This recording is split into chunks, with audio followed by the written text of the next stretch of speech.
Hello, नमस्कार. मी पहिल्यांदाच आज चिनूला घेऊन एकटीने प्रवास करणार होती. ते पण ट्रॅव्हल्सने. तर आम्ही चाललोय नाशिकला, माझ्या माहेरी आणि चिनूच्या मामाच्या गावाला. कशासाठी? तर रक्षाबंधन आहे म्हणून. रात्री 12ला ट्रॅव्हल्स होती आमची, म्हणून आम्ही 11:30ला घरातून निघालो.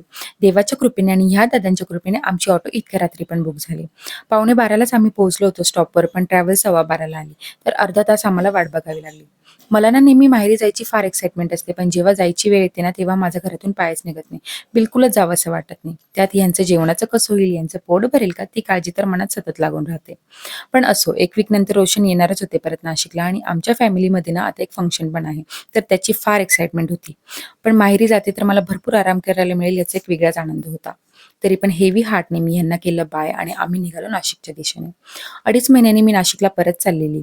चिनू पूर्ण प्रवासात झोपून होती आणि सकाळी 5:30ला आम्ही पोहोचलो नाशिकला. पप्पा आणि ओम आधीच द्वारकेवर येऊन पोहोचले होते. आल्या-आल्या लगेचच बाबांनी चिनूला घेतलं आणि चिनू भरपूर क्युरिओसिटीने ओमकडे आणि पप्पांकडे बघत होती. तर आता ह्यानंतर नाशिकमध्ये आम्ही काय धमाल मस्ती करतोय हे तुम्हाला बघायला मिळेल. ओके, चलो बाय.